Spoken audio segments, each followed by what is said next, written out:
Welcome to today's Explainer. We are jumping right into a seriously fascinating journey today, looking at the hidden mechanics of both the human and the artificial mind.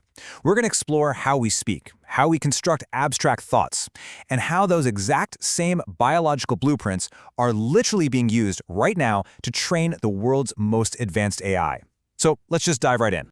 So, what is the hidden architecture connecting human speech, abstract thought, and cutting-edge artificial intelligence? I mean, on the surface, it feels like a massive mismatch, right?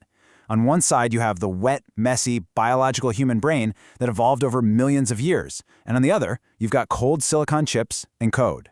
But researchers are discovering that the architecture of thought, whether it's biological or synthetic, actually shares some fundamental, inescapable rules. As we go through this explainer, you're going to see exactly how these two completely different worlds are mirroring each other. All right, part one, the speed of human speech, the universal data limit. Before we can even wrap our heads around an artificial mind, we really need to understand our own biology. Let's look at this direct comparison between two very different languages. Researchers from the French National Center for Scientific Research analyzed recordings across 17 different languages.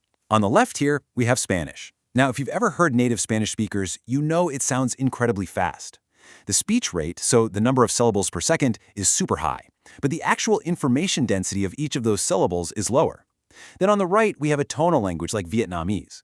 It's spoken at a much slower rate, but the information density packed into every single syllable is way higher. So the big question is, which language is actually more efficient at transmitting data? Well, get this, they are exactly the same. And this brilliantly illustrates our very first major rule of human cognition. When the researchers multiplied the speech rate of any given language by its information density, they hit a universal constant across all 17 languages, roughly 39 bits per second.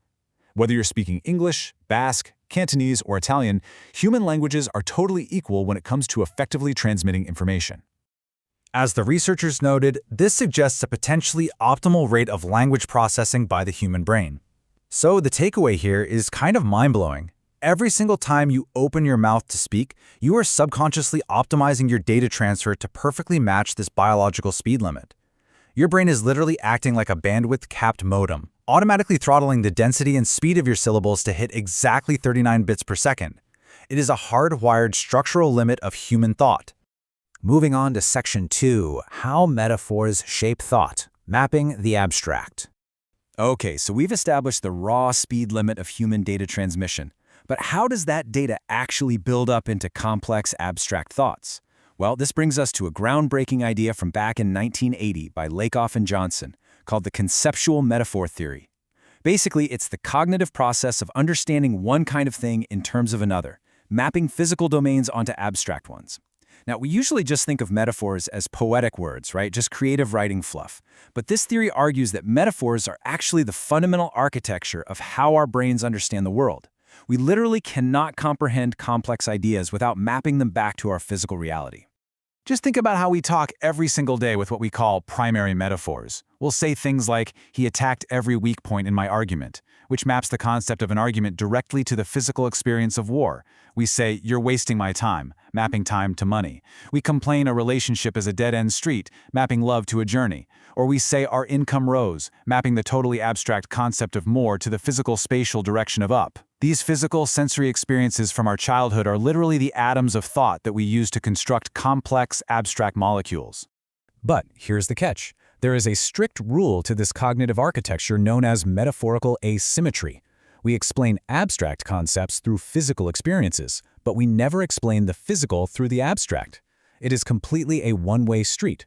We explain a complex argument using the grounded physical experience of combat, but you'd absolutely never explain the physical, tangible reality of a real war by comparing it to a debate.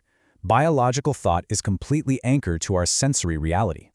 Which brings us to Section 3, Brain-Inspired AI Architecture, Building the Machine in Our Image. All right, let's flip the mirror over to artificial intelligence. Enter a completely new architecture outlined in a recent research paper, which they dubbed the Dragon Hatchling, or BDH. BDH is a scale-free, biologically inspired network of locally interacting neuron particles. Instead of your standard AI models that just pass data through these rigid, uniform blocks of code, BDH is designed to structurally mimic an actual biological brain. It uses a network with heavy-tailed degree distributions, which is really just a fancy academic way of saying its architecture literally mirrors the way synapses are firing and connecting inside your own brain right this second. Now, you're probably thinking, okay, but does that actually work? Well, when researchers tested this brain-inspired BDH model directly against a standard transformer model, specifically GPT-2, using the exact same training data, the results were honestly striking. At 10 million parameters, the biological BDH model achieved state-of-the-art performance. And when they scaled it up to 1 billion parameters, it straight-up rivaled the standard model on language and translation tasks. This proves that building AI with a chaotic, natural graph of a brain doesn't sacrifice performance at all. It completely matches our current best tech. But this is where it gets truly mind-bending. Because it's built like a brain, its working memory during inference relies entirely on synaptic plasticity. Exactly like human learning, specifically Hebbian learning, the AI uses spiking neurons that physically strengthen specific individual connections whenever the AI hears or reasons about a specific concept. The researchers found its activation vectors are sparse and positive, meaning it doesn't just process text like a calculator. It actually mimics the biological speech and memory mechanisms we were just talking about, processing language by physically strengthening the synapses related to that exact concept. Section 4. AI's Fast and Slow Thinking. The Neurosymbolic Leap. So we've got an AI that mimics the physical structure of human brain synapses. But what happens when we try to teach a machine to pull off the highest levels of abstract human reasoning? Let's take a look at a massive breakthrough from Google DeepMind called AlphaGeometry. To solve Olympiad-level math problems, DeepMind realized a standard neural network just wasn't going to cut it. So they created a neurosymbolic approach. And this directly mirrors Daniel Kahneman's famous psychological concept of human cognition, thinking fast and slow. On one side, we've got the neural language model. This acts as the AI's fast, intuitive brain, rapidly guessing which new geometric constructs might be useful to add to a diagram. Then on the other side, we have the symbolic deduction engine. This is the slow, deliberate brain that uses rigid, classical formal logic to rigorously verify if that intuitive guess is actually correct. But here's the problem. How do you train a system to do this when human data for complex geometry is so incredibly limited? Well, DeepMind completely bypassed the human bottleneck. They generated 1 billion random geometric diagrams, derived all the relationships, and then worked backwards to trace the proofs. From that massive pool, they curated exactly 100 million unique synthetic training data examples. The system basically taught itself how to map geometric constructs perfectly without needing a single human demonstration. And the results? Unbelievable. In a benchmark test of 30 International Mathematical Olympiad geometry problems from the years 2000 to 2022, the previous state-of-the-art AIs solved just 10. AlphaGeometry solved 25.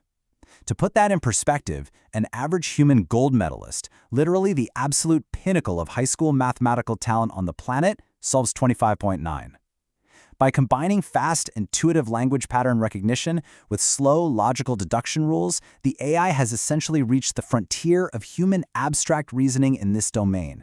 Finally, Section 5, the future of reasoning, converging architectures.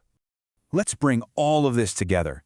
From that 39-bit universal speech limit to brain-inspired neurographs and neurosymbolic logic, it's becoming incredibly clear that intelligence follows a shared blueprint. We saw that humans are capped at a 39-bit data transfer rate, which forces us to build complex thoughts using those primary metaphors anchored in physical reality. And now, we are watching AI development completely converge on those exact same biological architectures. Models like the Dragon hatchling are adopting the brain's synaptic plasticity, and systems like AlphaGeometry are successfully adopting our brain's dual process of fast intuition and slow logic.